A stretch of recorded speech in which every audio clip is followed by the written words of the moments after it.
Alors la gestion des stocks. Définition et composition des stocks. Bon, vous savez quand même ce qu'est un stock. C'est l'ensemble des biens qui interviennent dans le cycle d'exploitation de l'entreprise pour être, alors d'une part, soit vendus en l'état au terme d'un processus de production à venir ou en cours. Donc là, ça fait référence à la transformation des matières premières ou des demi-produits par les entreprises industrielles, soit consommés au premier usage. Alors ça, ce serait plutôt des stocks du style du carburant. Soit on a aussi des stocks, on peut aussi parler de la composition des stocks par rapport à l'avancée dans le cycle de vie, dans le cycle de fabrication du produit. Donc on a des stocks liés aux approvisionnements, matières premières et fournitures, liés aux produits en train d'être fabriqués. Donc ce sont des stocks de produits intermédiaires, dont les fameux en cours, hein, les stocks de produits qui sont dans les installations affectées à la production, et des produits finis. Ce sont les marchandises. La différence, la marchandise, elle n'est pas touchée, elle n'est stockée que pour être revendue. Hein, donc le stock de marchandises, on va la trouver typiquement dans les activités de distribution. Un stock peut se définir comme la rupture d'un flux. C'est probablement la meilleure définition qu'on puisse trouver. Son niveau, donc, au stock est alimenté par un flux entrant, un flux d'entrée, et minoré par un flux de sortie. Flux d'entrée, donc approvisionnement de matières premières, flux de sortie, utilisation de ces matières premières dans un processus de fabrication. Hein, et donc le niveau des stocks est le résultat de ces deux opérations. Différents objectifs économiques au stock. Alors attention, on a eu tendance à dire que les stocks c'était quelque chose qu'il fallait totalement éliminer. Hein. On a laissé à penser que les stocks étaient une mauvaise chose d'une manière générale. C'est pas forcément vrai. Hein. Le stock peut être absolument nécessaire parfois à la réussite de certaines entreprises. Donc, la problématique étant que le stock ne coûte pas trop cher, donc de le minimiser, mais le stock a son utilité. Il permet notamment de réguler les déséquilibres qu'il y a entre l'offre et la demande.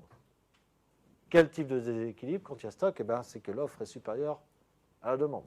Donc, en attendant que la demande s'exprime, l'offre va stocker les produits finis. C'est aussi, à l'intérieur de l'entreprise, la régulation entre des capacités de production différentes.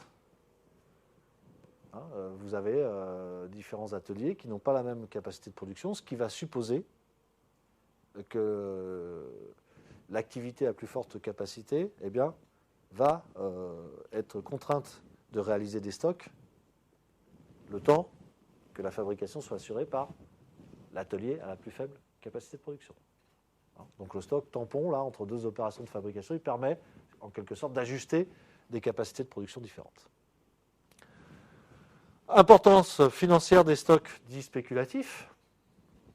Évidemment, quand j'achète, je stocke du carburant que j'ai payé 1,20 € le litre et qu'il y a une augmentation du prix des carburants à 1,50 € sur le prix de vente, évidemment, je vais être totalement gagnant d'avoir surstocké au moment où le prix était faible. Hein, donc attention, là, la gestion des stocks obéit à des règles extrêmement particulières. Diminution des coûts d'acquisition. Donc là, c'est un objectif traditionnel de réduction des coûts d'achat, que je vais réaliser par l'achat de gros volumes, mais l'achat de gros volumes va avoir l'inconvénient de m'immobiliser de la trésorerie, par exemple, par la rationalisation du coût de transport. Et oui, un des objectifs d'une politique d'achat rationnelle, ce n'est pas simplement de limiter le coût de stockage. Hein, c'est aussi le coût de transport qui est parfois extrêmement important. Hein. Pensez à des marchandises à faible valeur ajoutée, comme le sable, le ciment, hein, des choses qui sont à la fois très encombrants et qui ont peu de valeur. Là, le coût de transport est très très impressionnant. Il peut dépasser le coût de la marchandise en soi. Hein, et donc on va rationaliser par le bon conditionnement ou le bon mode d'approvisionnement qui va permettre de faire baisser le coût du transport. En fonction des cours, encore une fois, puisqu'il y a beaucoup de matières premières, de plus en plus de matières premières ont une cotation sur les marchés financiers. Alors, si on synthétise les différents objectifs économiques des stocks, on peut dire la chose suivante. D'abord, le stock joue un rôle technique. Alors, pas toujours. Mais, par exemple, si je produis quand je produis dans l'électricité, c'est un mauvais exemple. Quand je produis effectivement des produits ultra frais, hein, pensons à des produits laitiers, par exemple chez Danone, je ne peux pas interrompre, c'est un process de fabrication continue, je ne peux pas interrompre le process. Hein, parce qu'après, il y a une maintenance, un nettoyage de tous les éléments de la chaîne qui va engendrer une interruption de production très importante. Donc je suis obligé de continuer de produire, quelle que soit la demande.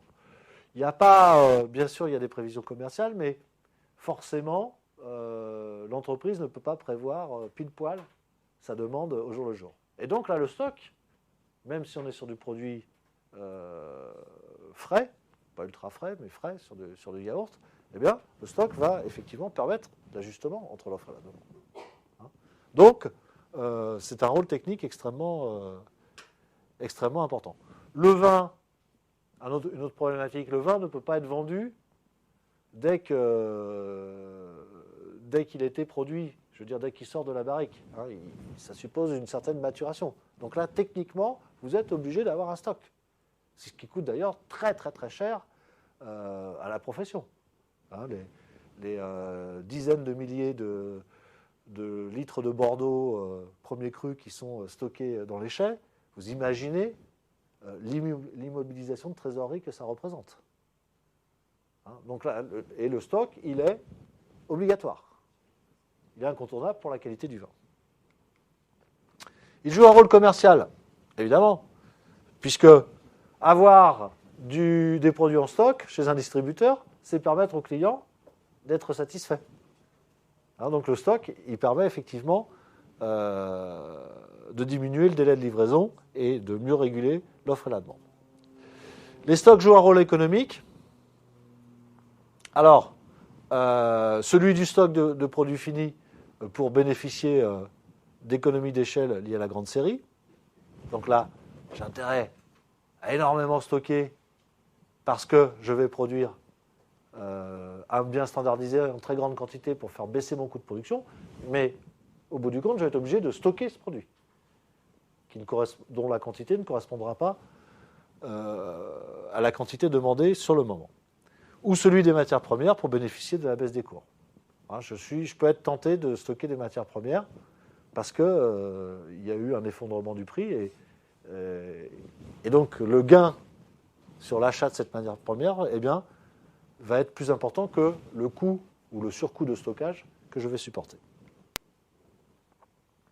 Alors la problématique de la gestion des stocks, finalement, c'est quoi? J'espère que vous avez compris cette dimension-là. C'est d'éviter deux écueils. Premier écueil, j'ai plus rien. Donc ça s'appelle une rupture de stock. J'allais dire que plus on est en amont, plus les conséquences vont être importantes, puisque ça va bloquer tout l'appareil de production. Et puis d'un autre côté, éviter le surstock qui coûte très cher et qui peut avoir des conséquences redoutables sur l'entreprise. Alors, donc voilà les deux écueils, les deux bornes entre lesquelles je vais essayer de me placer le plus judicieusement possible. Inconvénient du surstockage, coût de possession du stock donc. Inconvénient d'un stock trop faible, risque de rupture, hein, qui interrompt le processus de production. Le surstock immobilise des capitaux, donc coûte en trésorerie. Et de l'autre côté, quand le stock est trop faible, j'ai des goulots d'étranglement entre les opérations de production. D'accord ? Et donc, ça ralentit le processus de production.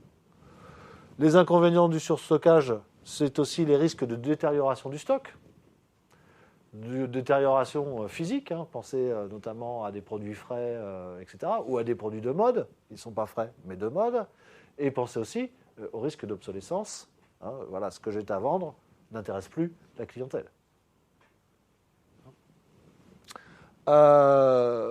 Et puis, un autre inconvénient du surstockage, c'est que pour éviter souvent cette détérioration potentielle ou cette obsolescence potentielle, eh bien, je vais être obligé de faire des rabais et de céder mon stock à un prix réduit, justement pour ne pas avoir à supporter ces inconvénients. Donc c'est un coût supplémentaire que je supporterai. Par contre, si le stock est trop faible, eh bien, ça génère un problème commercial, puisque un stock de produits finis insuffisant, eh bien, c'est la rupture des ventes. Et la rupture des ventes, c'est un client non satisfait, c'est potentiellement un client qui, sur le moment, va passer à la concurrence, et c'est potentiellement un client que l'on a définitivement perdu. Donc la rupture de stock de produits finis, d'un point de vue commercial, peut avoir des conséquences redoutables. Donc, l'entreprise, elle doit faire de son mieux et rechercher, si possible, à réduire au maximum le niveau moyen de ses stocks, pour éviter les coûts financiers, le coût de possession, etc. Mais elle doit aussi essayer de minimiser les risques de rupture. Et les modèles, la formule de Wilson pour la gestion économique des stocks, évidemment, elle prend en compte ces deux types de données, que sont le niveau des stocks et le coût de stockage, donc, et les risques de rupture. C'est donc l'objet de la gestion économique des stocks. Alors, aujourd'hui, on est en accord avec la philosophie japonaise du modèle économique du zéro stock, encore une fois, qui n'est qu'un slogan. On essaye de minimiser les stocks, c'est-à-dire de les faire tendre vers zéro, en règle générale, et que ce modèle est bien passé dans beaucoup de secteurs d'activité chez nous. Ce sont les... C'est peut-être une banalité de le dire, mais c'est important de le rappeler en tous les cas. Ce sont les interruptions de flux qui rendent les stocks indispensables. Donc, si je veux plus de stock, je dois lutter contre les interruptions de flux. Ces interruptions de flux sont provoquées par différentes causes. La mauvaise maîtrise de la qualité. Donc je m'aperçois que je suis en train de produire quelque chose qui ne convient pas, je le reprends ou je le refais. Interruption du flux. Les contraintes liées au délai de livraison non respecté. Pour produire, j'ai besoin d'approvisionnements qui viennent de partenaires extérieurs, et ces partenaires extérieurs ne tiennent pas leurs engagements. Donc, j'ai une interruption du flux de production. Les pannes machines. La panne machine va interrompre le flux de production, le temps que la machine soit réparée. Les changements d'outils longs à mettre en œuvre. Alors là, on est dans le cadre d'ateliers polyvalents qui fabriquent plusieurs types de produits. Et donc, si cette polyvalence est mal organisée, eh bien, le temps passé à changer les outils pour engager notre production va interrompre là aussi le flux de production. La mauvaise organisation dans l'espace des postes de travail. Je vous parlais à une autre occasion des entreprises qui avant étaient des cubes en briques dans lesquels on mettait des machines dans un ordre plus ou moins aléatoire. Donc ça va créer des circulations impossibles pour les produits et donc une mauvaise organisation des postes de travail. Et ces mauvaises organisations aboutiront à un moment donné à une rupture du flux de production. Alors, il y a des solutions à tous ces problèmes, évidemment. Et si on arrive à apporter des solutions à tous les problèmes que je viens d'évoquer, eh bien, le stock devient superflu. Donc, si vous suivez par rapport à ce qu'on a dit sur le toyotisme, eh bien, il suffit, entre guillemets, parce que c'est plus facile à dire qu'à faire, il suffit d'appliquer les principes des 5 zéros olympiques, en quelque sorte, pour se passer directement des stocks. Alors pas des 5 zéros, des 4, puisque le cinquième, c'est 0 stock déjà. Hein. Éviter les pannes, améliorer la qualité, éviter les délais, évidemment, ça va être des réponses pour minimiser les stocks. C'est la mise en place donc de la philosophie de ce qu'on appelle le TQM, Total Quality Management, le management de la qualité totale. C'est aussi la mise en place de partenariats étroits avec les fournisseurs.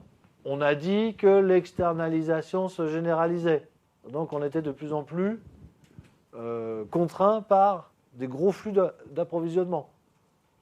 Les ruptures, elles proviennent donc de plus en plus potentiellement des fournisseurs, des sous-traitants, etc. Donc il va falloir attacher une très très grande importance au délai de livraison de la part des fournisseurs, ce qui veut dire qu'il va falloir nouer des relations partenariales avec eux. Développement de la maintenance préventive. Pourquoi ? Pour éviter les pannes de machines. On a vu que les pannes de machines étaient effectivement une cause d'interruption de flux.